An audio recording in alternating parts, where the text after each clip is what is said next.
साहित्य अनुरागियों को मेरा नमस्कार। उपन्यास है स्थान राजनारायण बोहरे के। यह उपन्यास पूरी तरह से प्रवचनकर्ताओं की जीवन यात्रा पर आधारित है। उपन्यास में आजकल जिस तरह से गली मोहल्ले से लेकर के महानगरों और बड़े बड़े आश्रमों में प्रवचनकर्ता प्रवचन देते हैं, उनकी जीवन यात्रा एक पात्र की जिसका नाम धरणीधर है, जो एक गांव में पैदा होता है। छात्र जीवन से लेकर के आश्रम बनाने तक और आश्रम में किस तरह से उठापटक होती है, यहाँ बखूबी दिखाया गया है। और प्रवचनकर्ता के बहाने साधु जीवन, साधु संत, खड़िया और टकसाली कितनी तरह के साधु हो सकते हैं। साधुओं की विविधता देखी जा सकती है। उपन्यास की खासियत अगर देखें, पाठक जो ही इस उपन्यास को पढ़ता है उसका ज्ञान का विस्तार इस अर्थ में होता है कि साधु जीवन की गहराई, छिछलापन, समाज में उसकी अहमियत या गिरता स्तर उपन्यास बखूबी दिखाता है। तो उपन्यास की सीमा अगर हम देखें, प्रवचनकर्ता धरणीधर भले ही गांव से 3 युवाओं के साथ आरंभ होता है, बेरोजगारी में भी एक तहसीलदार की पोस्ट पर चला जाता है और 2 प्रवचनकर्ता बन जाते हैं। धरणीधर अपने स्तर पर जीवन यात्रा आरंभ करता है और एक बहुत बड़ा स्थान यानी आश्रम बना लेता है। प्रवचन करते हुए जितनी उसने कमाई की, उस कमाई से ये एक आश्रम तक एक बेरोजगार का पहुंचना और आश्रम में क्या क्या नहीं होता, अन्य आश्रमों को भी समेटा गया है। टकसाली और खड़िया साधुओं के भेद को बखूबी दिखाया गया है। और वाकई में फिर बुद्ध याद आते हैं कि जो महल छोड़ करके जंगल जाते हैं वो साधु टकसाली साधु कहे जा सकते हैं, और खड़िया साधु वो जो अपने बल पर तैयार होते हैं, जीवन यात्रा बनाते हैं और चल पड़ते हैं। टकसाली साधु का मतलब जो संप्रदाय विशेष से दीक्षित होकर के फिर वो चाहे आश्रम मठ बनाए, एक तरह से उसे संप्रदाय विशेष से मान्यता प्राप्त हो जाती है। उस मान्यता के बल पर वह साधु समाज में स्थान पाता है।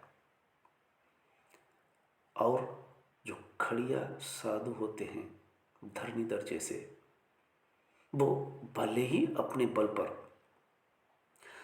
साधु बन जाए, आश्रम बना लें, लेकिन किस तरह से भी जमीन से उखड़ते हैं और फिर पुनः। इस उपन्यास की खूबी अगर हम देखेंगे तो महज कुछ घंटों की ट्रेन यात्रा का देखा गया या उस स्मृति में दोनों साधु ओमदास और धरणीधर ट्रेन में मिलते हैं और पूरी ट्रेन में यात्रा करते करते धरणीधर स्मृति में अपनी जीवन यात्रा को देखते हैं कि वो किस तरह से छात्र जीवन से उठे प्रवचन किया और प्रचंड दास जगत गुरु उप शंकराचार्य तक की पदवी उन्होंने अपने बल पर अर्जित की। आश्रम अपने बल पर बनाया। लेकिन अगर ऊपर उठता है तो नीचे भी गिरता है, वो धरणीधर के साथ होता है। आश्रम खुद अपने बल पर बनाए, अपने धन से बनाया, जुगाड़ राजनीति से जुगाड़ करके बनाया। लेकिन वो आश्रम, जैसे कई आश्रमों के साथ राजनीति जब घुसती है, पैसा जब आता है तो उसके साथ बहुत कुछ विसंगतियां, वितंडावाद, राजनीति चली आती है, पुलिस थाना कचहरी होती है। वो साधु संतों के साथ जितने बखेड़े हो सकते हैं वो धरणीधर के साथ भी जुड़ते हैं। उसे एक प्रवचन करने वाली केसर मिलती है और केसर से जुड़कर के वो पुलिस के चंगुल में फंसते हैं। रेवती रमन जो उनके मित्र रहे, उन्होंने आगाह किया था कि समाज से, लोगों से और राजनेताओं से दूर रहना, वरना उनसे जो दुश्मनी करने वाले हैं वो तुमसे भी दुश्मनी करेंगे। और वही बात धरणीधर प्रचंड दास के साथ हो जाती है।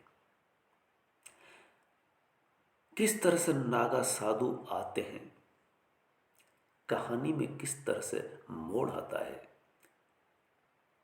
कि न जाने किस तरह से एकाएक नागा साधु पहुंचते हैं और ये दिखा देते हैं कि धरणीधर ने भले ही अपने बल पर वो आश्रम बनाया है, लेकिन खड़िया साधु होने के कारण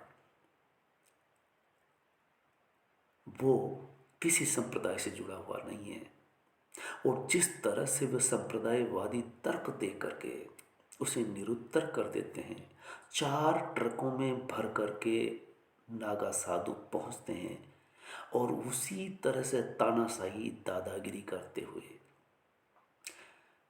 धरणीधर को पिटाई करते हैं, कमरे में बंद करते हैं और आगाह करते हैं कि 1 महीने के अंदर आश्रम छोड़ दिया जाए। और जब हम उज्जैन से लौटेंगे तब हम यहाँ किसी ऐसे साधु को बिठाएंगे जो सन्यासी होगा, ब्रह्मचारी होगा, तुम्हारी तरह दुनियादारी नहीं, व्यभिचारी नहीं।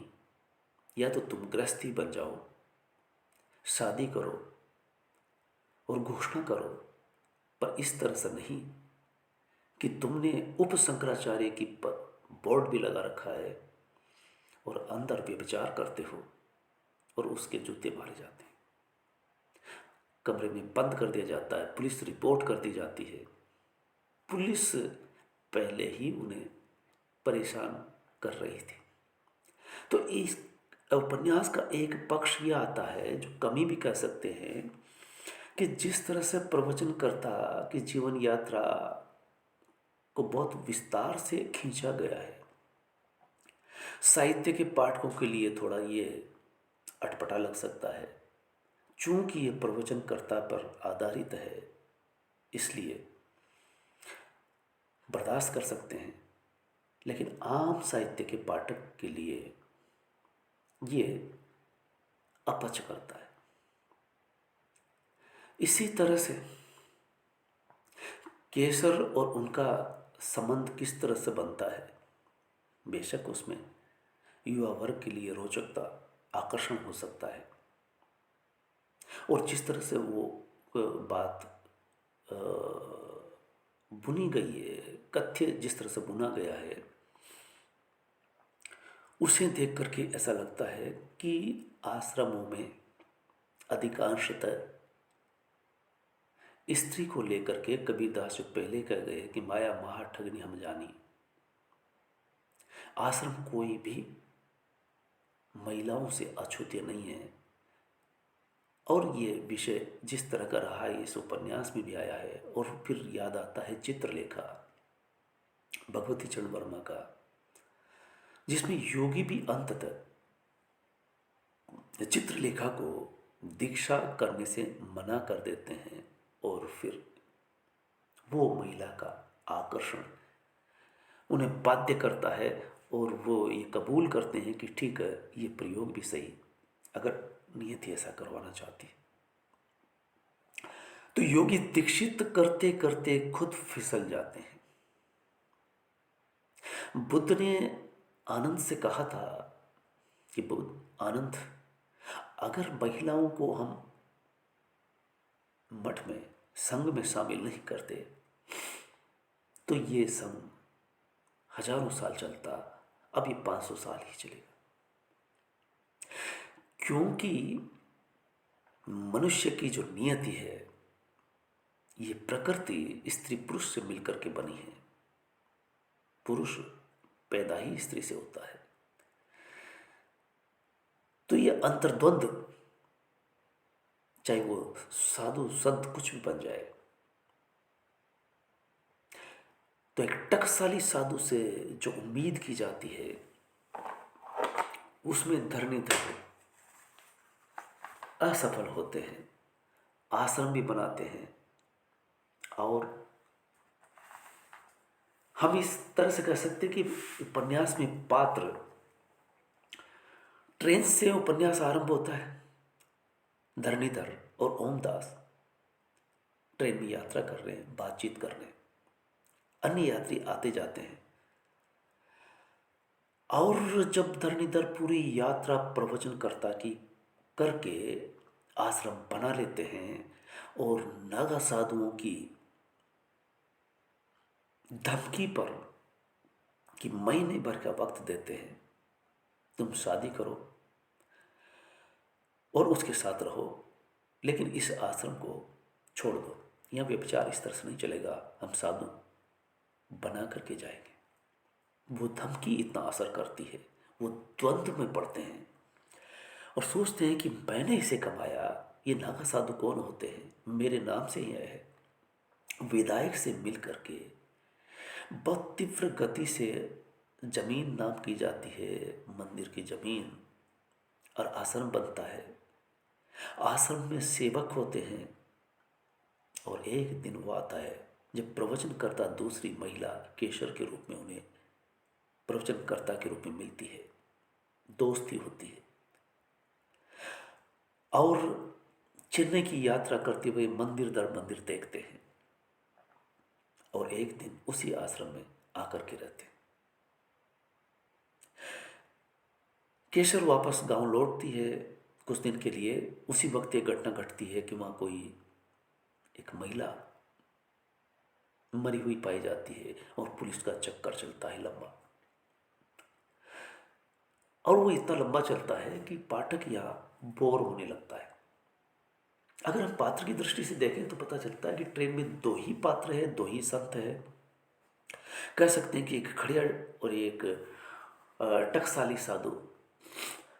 प्रवचनकर्ता बराबर द्वंद्वग्रस्त है। वो कहता है कि जो साधु संतों की इज्जत है वो प्रवचनकर्ता की नहीं है, और एक दिन वो प्रवचनकर्ता से आश्रम तक पहुंच करके सारी उपाधियां अर्जित करता है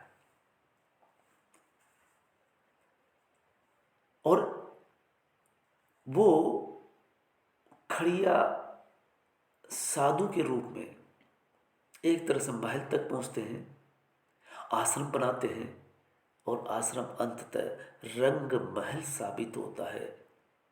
वो केसर से जुड़ करके रंग महल में तब्दील होता है और पुलिस और मीडिया उनके पीछे पड़ता है। तब वे उस आश्रम को छोड़ने पर मजबूर होते हैं। उपन्यास में बहुत सारे दर्जनों पात्र हैं। ट्रेन में दो ही होते हैं। गांव में वो तीन थे, तीन मित्र, तीन बेरोजगार। आश्रम में पहुंचते हैं, प्रवचनकर्ताओं की पूरी लिस्ट वो बनाते हैं और आश्रम में पूरी भीड़ होती है भक्तों की, प्रवचन करने वालों की। प्रवचनकर्ता को कई अनुभव होते हैं। साधुशाही, साधुशाही से जुड़े हुए नीति नियम कायदे क्या है, तो कह सकते हैं कि कथ्य में प्रवचनकर्ता की जीवन यात्रा है और गृहस्थ जीवन आश्रमों में वो देखते हैं, कुछ गृहस्थी होकर के भी, पत्नी को साथ रख करके भी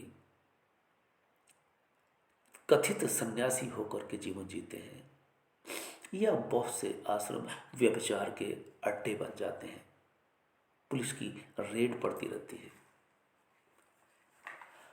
उपन्यास में जिस तरह से मैंने कहा था कि लंबी यात्रा है प्रवचनकर्ता की, तो किस तरह से गांव में एक प्रवचनकर्ता आता है, प्रवचन करने से पहले इन तीनों गांव के बेरोजगारों से कहता है कि तुम भी आज प्रवचन करोगे। तो तीनों को जब अवसर देते हैं तीनों मित्र, तो धरणीधर तीसरे नंबर पर प्रवचन करने पहुंचते हैं। धरणीधर अपने मित्र से बोले कि तुम तो बोल लोगे, मैं क्या बोलूंगा। उनका एक मित्र कहता है कि प्रवचन में क्या है, कोई एक शब्द रामायण का पकड़ लो और उससे जुड़े हुए शब्द, उससे जुड़े हुए प्रसंग उदाहरण ले आओ। मसलन जैसे अनुराग, तो अनुराग शब्द को ही पकड़ लो और बताते हैं, मिलहीन रघुपति बिन अनुरागा, किए जोग जप ज्ञान विरागा। ये अनुराग शब्द जोड़ करके कि रघुपति के जीवन में अनुराग, और अनुराग से राम किस तरह से जुड़ते हैं, उसकी पूरी यात्रा किस तरह से है कि हनुमान में देखिए कि अनुराग भरा हुआ है राम के प्रति। हनुमान सम नहीं बढ़ भागी, नहीं कहूँ राम चरण अनुरागी। राम के चरणों से जितना अनुराग हनुमान में था, ये हनुमान के भक्ति भाव में देखा जा सकता है। और यही उनके तीसरे नंबर के भाई भरत के साथ देखा जा सकता है। राम पदार बिंदु अनुरागी, राम के चरणों से कितना अनुराग था कि उनको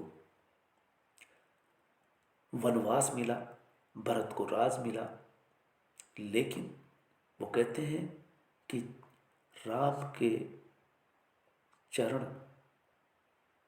पादुकाएं सिंहासन पर बिठाई जाती है और खुद जंगल में झोपड़ी में रह करके उन पादुकाओं से वो राज करते हैं। मोह गए बिनु राम पद, होई न दृढ़ अनुराग। जब तक मोह नहीं जाता और अनुराग पैदा नहीं होता राम के चरण बिंदु पदों से, इसी तरह का केवट प्रसंग उठाया जा सकता है जिसमें अति आनंद उमग अनुरागा। तो इस तरह से इसमें कथा चलती है और बताया जाता है कि किस तरह से प्रवचन करने के लिए इन तीनों साथियों से शुरुआत करते हैं रचनाकार। और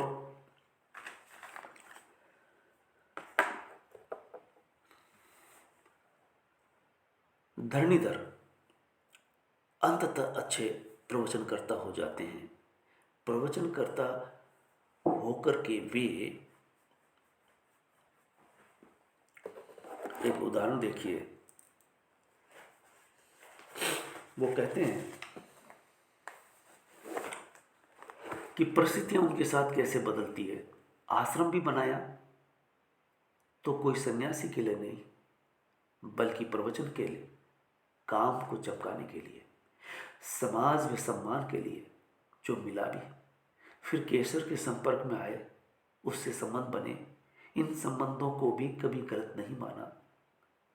दरअसल इन दिनों हर धर्म के फकीरों, साधुओं व धर्म प्रचारकों और बहुत सारे प्रवचनकर्ताओं के दिन विपरीत चल रहे हैं, तो घबराना नहीं चाहिए।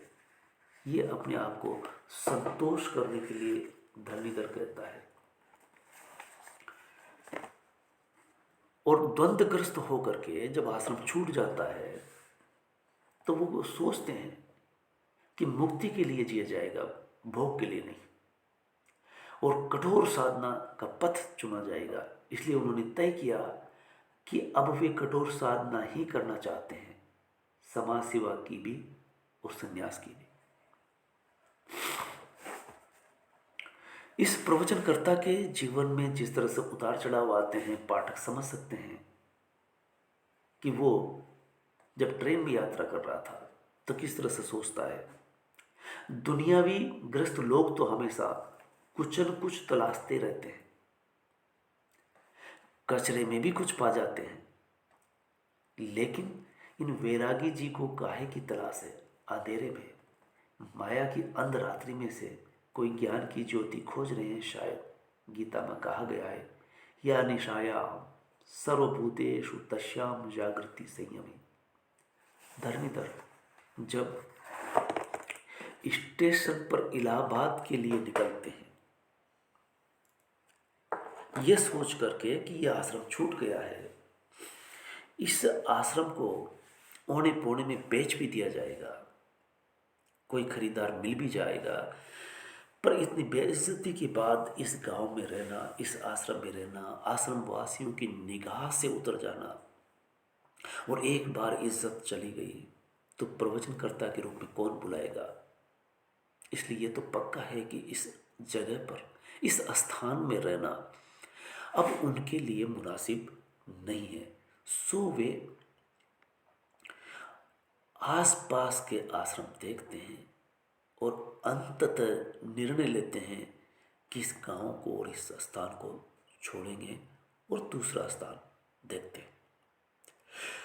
इलाहाबाद में चल करके अन्य मठों आश्रमों में रहेंगे और सोचेंगे ठंडे दिमाग से कि कहाँ आश्रम देखा जाए, जगह देखी जाए। स्टेशन पर पहुंचे तो पता चला कि एक साधु, पूरे खाली स्टेशन वीरान पड़ा है, वो दिखाई देता है। उनसे परिचय होता है। उनका टिकट भी खुद, जो स्लीपर क्लास का खुद का था और उनका जनरल बोगी में था। उनसे कहते हैं कि ठीक है, मेरे साथ बैठिए, और टीटी से मिल करके स्लीपर में उनका टिकट करवा लिया जाता है। दोनों साथ चल रहे हैं, दोनों एक दूसरे से परिचित हो रहे हैं। ओम दास भी अपना जीवन बताते हैं कि ओम दास ने किस तरह से घर छोड़ा। उसके दो भाई थे और दोनों भाइयों ने जमीन को लेकर के उसे बेदखल कर दिया। साधु बनने के लिए स्थान आश्रमों में आया तो कृपादास जैसे साधु मिले जो महिला को साथ रखते हैं, व्यभिचार करते हैं, तो उसका आश्रमों से मोह भंग होता है। रचनाकार कहता है कि जब वे ट्रेन में यात्रा कर रहे थे, अभी अंधेरा था और ओमदास बाहर आए, दरवाजे से टकटकी लगा करके बाहर की तरफ देखा तो एक स्थान दिखाई दिया। स्थान देख करके ओमदास का मन खट्टा हो जाता है और वो निर्णय लेते हैं, वो कुछ सोचते हैं। दूसरे वो हैं धरणीधर। उस स्थान को देख करके उनकी कल्पना आती है कि यहां भी स्थान बन सकता है। तो दोनों के मन में एक स्थान से मोह भंग हुआ व्यक्ति, दूसरा एक स्थान से उखड़ गया है तो दूसरा स्थान बनाने की सोच रहा है। और अंततः यो कह सकते हैं कि ओशो ने सही कहा है कि जितने भी साधु संत सन्यासी होते हैं, इनके अंदर मन में अक्सर महिला सपनों में, ध्यान में आती रहती है। ये कभी भी, इसलिए उन्होंने संभोग से समाधि तक जो लिखा है, हालांकि सारे साधु संत प्रवचनों में ओशो के खिलाफ बोलते रहते हैं, लेकिन ओशो ने एक कांटे की बात कही है कि बहुत कम, नगण्य कुछ फीसद ही है जो इससे बच पाते हैं। और वाकई में माया मोह माठगनी से बच करके कबीरदास की तरह बिना दाग लगाए चदरिया रख देते हैं, ऐसे बहुत कम होते हैं। तो केसर इनके जीवन में आती है और वही होता है जो अन्य आश्रमों में हुआ।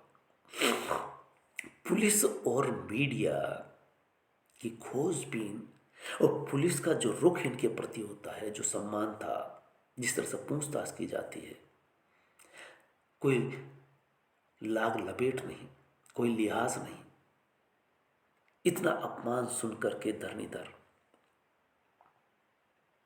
फिर नागा साधुओं का आना, ये सब देख करके धरणीधर ये निर्णय लेते हैं और ये कह सकते हैं कि इस जीवन में वह होता है जो हम नहीं चाहते।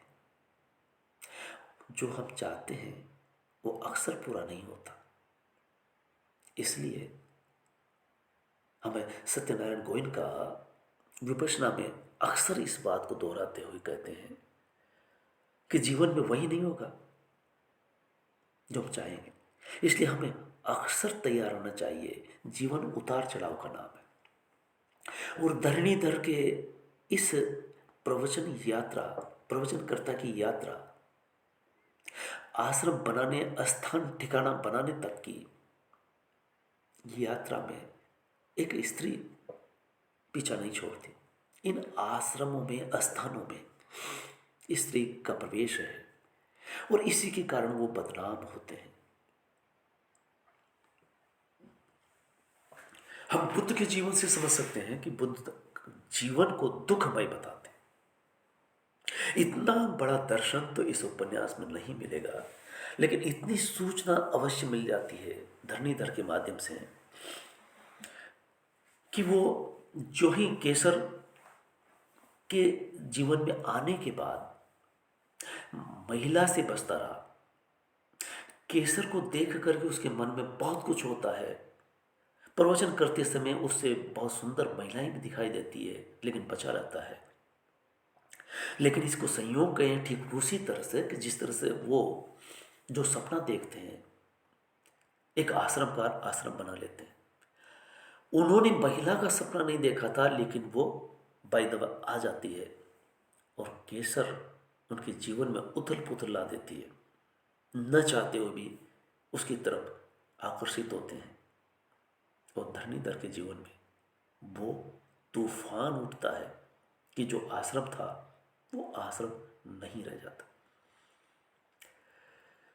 पति पत्नी का जो रिश्ता होता है, इसमें भी उतार चढ़ाव आते हैं। अगर घर में दो बर्तन होंगे तो बचेंगे ही, टूट भी सकते हैं। तो धरणीधर के जीवन में केसर आती है और केसर और उनके बीच में वो सब होता है जो स्त्री पुरुष के बीच में होना चाहिए।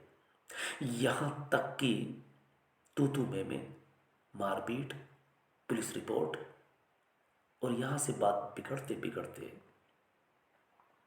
नागा साधुओं का आना और फिर स्त्री का सवाल उठाना। लेकिन सवाल ये उठता है कि नागा साधु जिस तरह की भाषा का इस्तेमाल करते हैं,